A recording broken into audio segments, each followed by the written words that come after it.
Welcome back to Pulse Studios, home of 94.7 The Pulse Community Radio and Pulse Television. This show is produced by Diversitat students and volunteers. So if you'd like to be part of the show as a volunteer, or if you're interested in one of our media courses, check out 947thepulse.com to find out more. In our next story, Lisa meets some of the talented volunteers at 94.7 The Pulse Community Radio.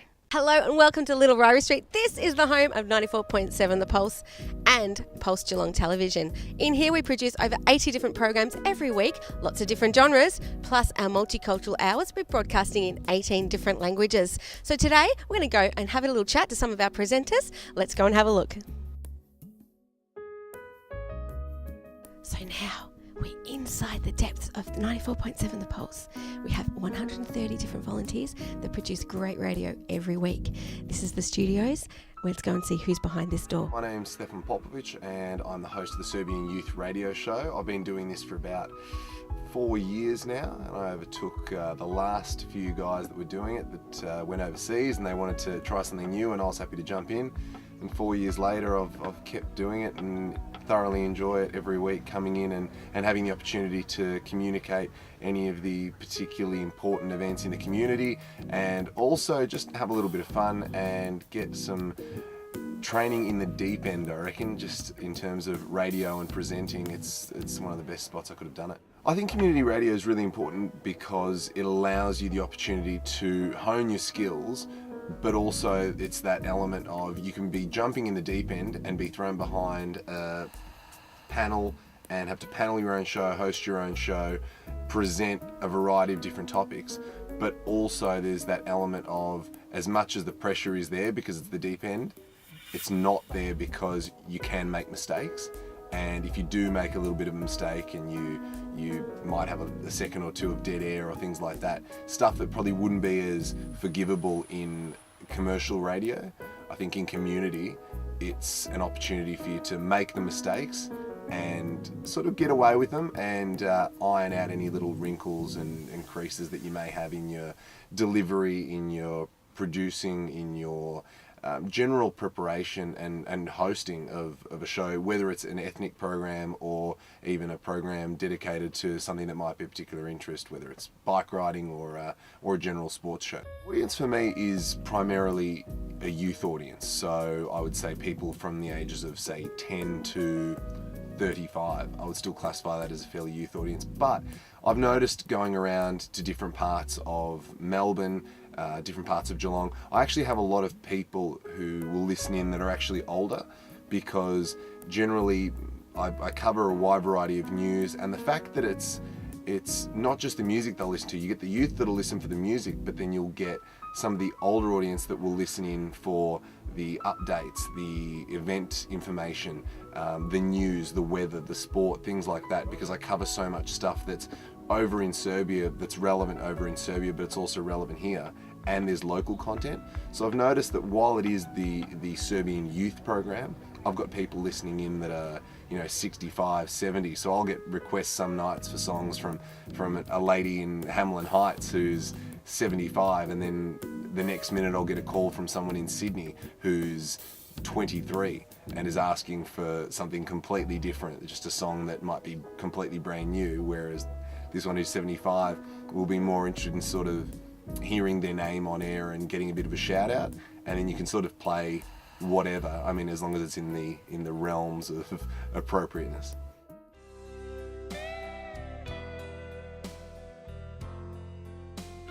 Hi, I'm Dennis Scalan.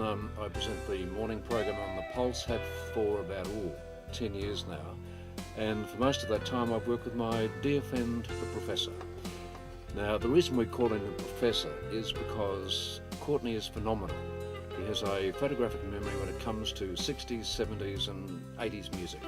I mean, you can ask him, he will tell you what label it was originally on, the Night Watchman, who was on duty at the time, the tea lady at the time. He is absolutely phenomenal. I'm Courtney, otherwise known as the Professor, and I panel for Dennis Scanlan 4 days a week, Monday, Wednesday, Thursday and Friday. I have my own program on a Sunday called Soft Serve Sunday. That's a little bit more easy listening, but my music genre is 60s and 70s, and in the words of my late partner, I'm a hippie and a rocker. How long have you been at the Pulse for now, Courtney? Close to 20 years. Yes, very close to it. It's 20 years on the 26th of August this year. And what do you like best about coming into the Pulse? I get to meet all my friends here, including you, Dennis, and I know just about everyone here. I've seen people come and go. A lot of people, because the station's had about 3 different name changes. Yep. And I just love being here. So we're going to put you through a little quiz here because we've heard you've got a photographic memory. So yes, I'm going to ask you about some songs and you can tell me the year they were brought out and a bit about them. Elvis Presley, Suspicious Minds. Yeah, that was on RCA Records, came out in 1969. Good thing about this song was the disc jockeys, as they were known back then, could stop it at about it went for a total of 4.5 minutes.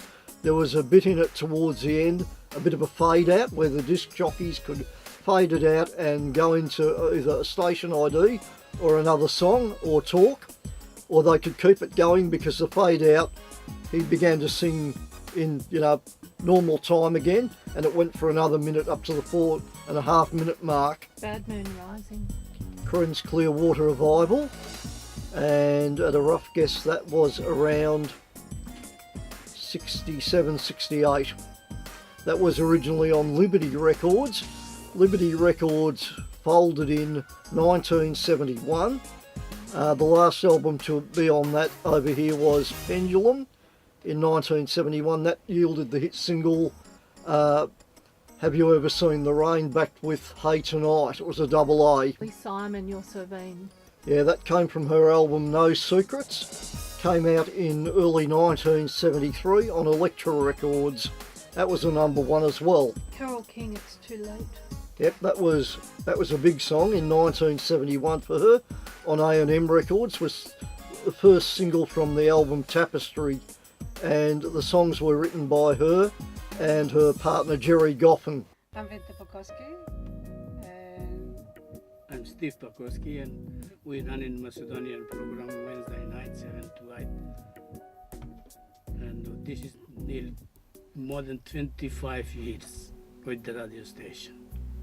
And we feel very honored and very happy to be able to serve our community, to share the ideas and to be part of the Pulse. We feel very happy to be part of the Pulse, especially part of the community programs where all the communities get together and sharing the ideas. Although it's a different language, but we also sort of together as one.